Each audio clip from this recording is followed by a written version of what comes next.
तो real thinking, वास्तविक सोच, वास्तविक चिंतन हो, तो यथार्थ परक चिंतन हो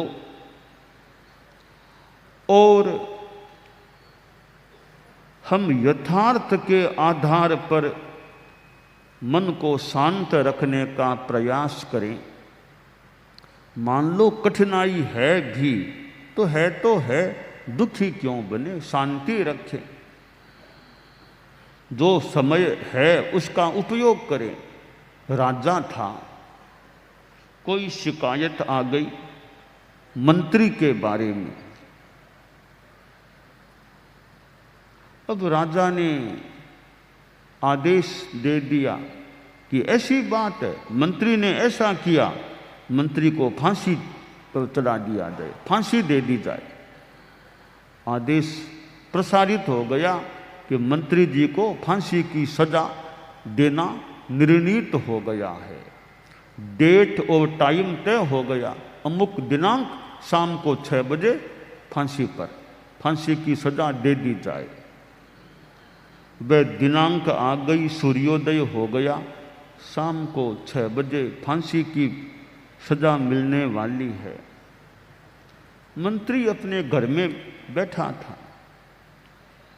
राजा ने सोचा कि जानकारी तो करूं, मंत्री इतने वर्षों तक मेरे साथ काम किया है, इसने अभी क्या स्थिति है, जानकारी तो कराऊं। एक आदमी को भेजा मंत्री के पास कि देखो मंत्री का क्या हाल चाल है। वह गया, आदमी देखा मंत्री जी तो अपने पल्यंक पर बैठे हैं, हाथ में कोई धार्मिक पुस्तक है, आराम से पढ़ रहे हैं।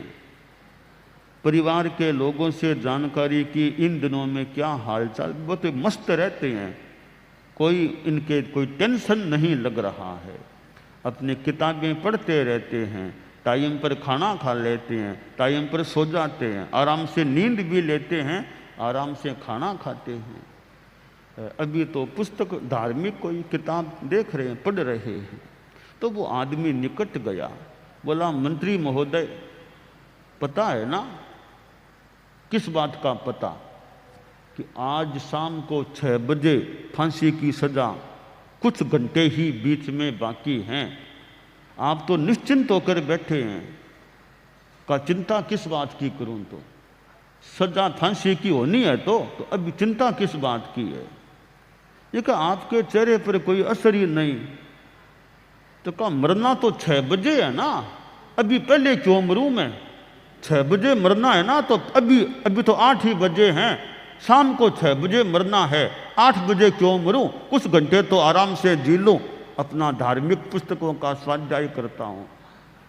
तो चिंता क्या करना, होना है तो हो जाएगा, क्या डरना है। राजा के पास वो आदमी गया रिपोर्ट बना करके कि महाराज मंत्री जी तो एकदम शांति में बैठे हैं। मैंने कहा मंत्री जी शाम को 6 बजे तो फांसी की सजा है ना, आप तो निश्चिंत बैठो। मंत्री जी बोले चिंता क्या करना है, तो मरना तो 6 बजे तो 8 बजे, अभी क्यों मरूं मैं, अभी तो कई घंटे जी लूं शांति से, मरना तो शाम को मरना है।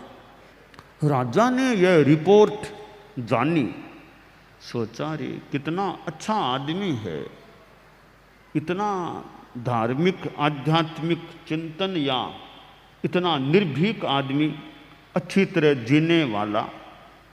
जानकारी यह भी करूं, जो शिकायत आई है उसमें वजन कितना है। तो शिकायत करने वालों को बुलाया राजा ने और छानबीन की, तो लगा जिस रूप में शिकायत की गई थी वो बात को बढ़ा चढ़ा करके कहा गया था, राई को मानो पहाड़ बना दिया गया था। तो राजा ने सोचा रे इस इतनी सी बात के लिए फांसी की सजा तो बिल्कुल अपेक्षित नहीं है, वो बेचारा भला शांति में, अभी भी शांति में जी रहा है।